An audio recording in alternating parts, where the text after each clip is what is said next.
Hey guys, it's just Charlotte here dropping in to talk to you about increasing your rates. So there seems to have been a lot of stuff around at the moment about whether you should be increasing your rates.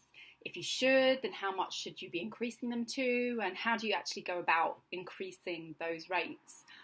Is it just something that you should be doing with new clients, or is it something that you're going to be doing with your old clients as well? So I just wanted to hop in and give you my thoughts on the subject. So, I mean, rates are such a personal thing, and you find some VAs will be really, really comfortable talking about it, and some will be, a little bit less comfortable talking about it. And, in the end, it's not natural necessarily for all of us to want to discuss money. But in our industry, there's a lot of data. Our own data speaks for it. I know there's other people that collect data throughout the industry as well. That gives us kind of a steer on what the average that VAs charge is. And when you hear that average, it can make you feel excited, it can make you feel justified, it can make you feel like you're undercharging, it can make you feel a whole load of different things. Now, whether it's something like that spurs you on to think about a rate increase, or if you just feel that for what you're doing and who you're working with, and you just feel in your bones that you're worth more than you're charging, there's going to come a time in your VA journey that you're going to want to increase your rates. And I really want to talk to you about that because I think it's a really important part of business evolution. I'm not going to go into some long rant about inflation and cost of living and all of that, because you guys all know that anyway. But what I do want to talk to you about is how, businesses evolve, and how nothing ever stands still, not even for a little bit. So moving with the times means offering services and suites and stuff, but it also means really thinking about what your skill set is at any given moment, rather than thinking about perhaps where you've come from. So to take a step back, the average rate for a VA here in the UK is around £25 an hour. So some earn much, much more than that. Some charge much, much more than that. Some charge much, much less than that. And it is just an average. It's taking a look at a snapshot of the industry in the UK and saying, what do most VAs charge? Now, as you know, so £25 an hour, there you go. If any of you have seen our infographic, you'll understand that actually with your correct insurance, data protection, contracts, expenses coming out of that, you're really only taking away about £17 or £18 an hour from that 25. So that's quite an important figure to remember when you're therefore increasing or decreasing your hourly rate from there. So as I say, £25 an hour. Now, as you know, VAs, the term VA covers all manner of sins, and VAs aren't just, I hate that word, just, they aren't only people that do sort of PA and administrative tasks. It could be web designers, it can be freelance HR consultants, it can be social media, it can be a load of different services and skill sets that fall under that VA banner. So why would we ever think that therefore there had to be one price tag on a particular VA? Why would there ever be, a £25 or a £30, or this must be the amount we charge? Because all of us offer completely different services. We all come from completely different levels of experience and background, and we all have a completely different view on what we're worth, what we personally want to earn and think that we can charge. And worth has a really important point here, because it's not just about what you think you should be earning from a sort of business point of view, but it's got to be around how you actually feel, what you feel comfortable charging, and what you think people will pay for your skill set and for your background and your experience. So as I say, £25 an hour here in the UK. From what I've seen, that does carry across in the various conversions across kind of the US and Australia and in South Africa in some cases, most of Europe as well. It's only really in some other areas that you tend to get a gross deviation from this. So, sort of over in the Philippines, they obviously charge a lot less per hour than that. And, that's not really the focus of my Facebook, of my video today. I really just want to talk to you about, where those rates are sat at and how that maybe translates to you. So you might be sitting there thinking now, well, actually, I've come from 20 years worth of PA experience, and I thought that as a temp, I could only earn sort of £20 an hour. You didn't have business expenses as a temp, so you might want to think a bit higher than that.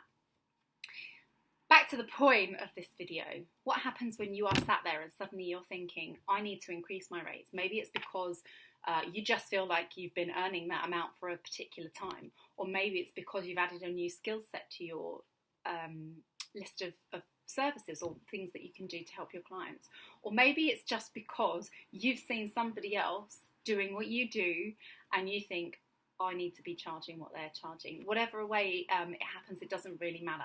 The important thing is that you've arrived at a point where you know that you want to put your rates up. And first of all, I want you to remove any guilt from doing that.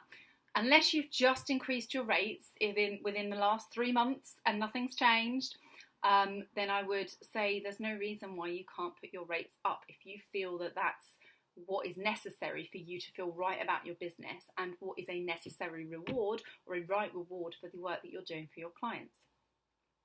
So I think when you're thinking about putting those rates up, first of all, remove the guilt from it. This is business. This isn't about cheating people out of money. This isn't about going to your clients, hey, I'm fab and I do a good job and you should pay me more for that. This is about you as a business owner getting rewarded for the business services that you offer to those people. So first of all, remove the guilt from it. No more guilt, no more self-pity. You deserve it. So start telling yourself that. So I guess the second point then would be thinking about, what do you want that rate increase to look like? And again, you might be sitting there putting in groups, what's the standard rate increase per year, blah, blah, blah. Forget any of that. Now, I'm not suggesting by any means that you have, as a £25 an hour a virtual assistant, that you're sitting there going, well, suddenly I want to earn £1 million an hour, or something crazy. But assuming that you're putting it up to something relatively sensible that you still think is going to fit within your ideal client's budget, or you think is actually going to make you appealing still to those people, then pick the number. Pick the number that feels right to you. Pick the number that makes sense. We've got an ambulance going by. Pick the number that makes sense to you, and pick a number that you feel is going to reward you. Most of all, pick a number that you can credibly tell yourself your worth, and you can credibly tell any potential new clients and your existing clients that you're worth it. Because in the end, people will ask you, and you will always get pushback on how much you charge, whether it's new or existing clients. So you need to believe it to be able to say to them, yeah, actually, this is what it's worth. Thirdly, I'd start to talk about your business in a slightly different way. Many of you I'm sure are already doing this, so apologies to you. But for people that talk about my hourly rate is £25 an hour, get out of that mindset. You need to get into the mindset of going, well, the rate for the service is this. Remove yourself from the equation. Remove the emotion from the equation. It probably will be you, or it might be one of your team members. I don't know. It depends how you're set up that's doing the work. But as soon as you take out the attachment of the rate being on you and your time, it's much, much, much easier to be able to put a different price on it, because otherwise I think people can really link it with you, and then it gets into employment, temp, they get into that mindset, you get into that mindset. The service, your business charges X amount an hour, and you're absolutely justified to do that. And then of course the final point is actually figuring out what you're going to say to your clients. Now if it's a new client, it's quite an easy transition, because you just swap from what you're previously quoting to what you are now quoting. And again, like I say, remember, remove the guilt and feel justified, but also be comfortable with that figure. So you can start doing that right away. And then if it's with existing clients, it might be slightly trickier, because of course you're going to have a contract in place. Assuming you have a contract in place, you guys need a contract in place that will state your hours, your hourly rate, and the services that you're providing. And you're going to need to have that discussion with your clients. So first of all, I'd recommend listing out your clients and who. If all of them across the board, great, you're going to be giving a rate increase to.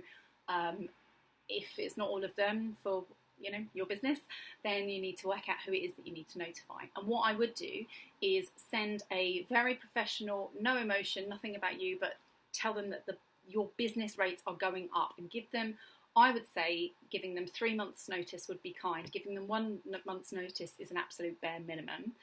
And so telling them that the rates are going to be going up, I wouldn't necessarily at this stage be feeling that you had to justify it, because why should you? Rates go up all the time. And I would then offer them the opportunity to have a call to discuss how things are going. This could be a really key time for you to have a review about how things are going. You could be talking about the benefits that their business have seen.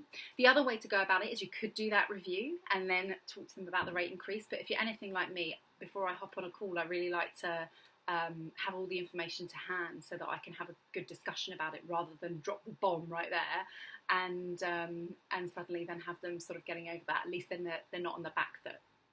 So then you can have a call and discuss with them and talk to them about how much you're enjoying working with them as a client, and how you will enjoy working with them going forward. But really, this shouldn't be, like I say, unless you're picking this crazy figure out of the park and you've done good work for your clients and they're not unhappy and they see you as that integral part of their business, then this really shouldn't be that much of a stumbling block for them. In the end, people pay for the results that they get, so you need to feel confident in yourself for that. So yes, hopefully that's helpful in terms of messaging it to your new clients, to your existing clients. Sorry, we've already talked about your new clients. Well, it must be the heat. Anyway, I just wanted to drop in because this is pre-recorded. I will be on holiday when this comes out, and I didn't want to miss out giving you guys a bit of support whilst I'm away. So all I would say, I mean, we've got templates galore for emails like this in our members club. You guys might just have missed the offer on the membership, but the doors will open again in October. We also have these sort of offers and templates available to our trainees as well, if that's what you're thinking about, if you're thinking about joining something like the Nurture programme. But for now, if you're thinking about a rate increase, just know that you have no guilt attached to that. It's probably about time. If you're feeling the itch, it's definitely going to be about time. And just go with it. Make sure that you're messaging it in the right way. But the most important thing is to get it right in your head as to what you're doing and why you're doing it. And remember that you're justified to do it. And it's not attached to you as a person. It's attached to the business. So good luck with it. And I'll chat to you soon. Bye.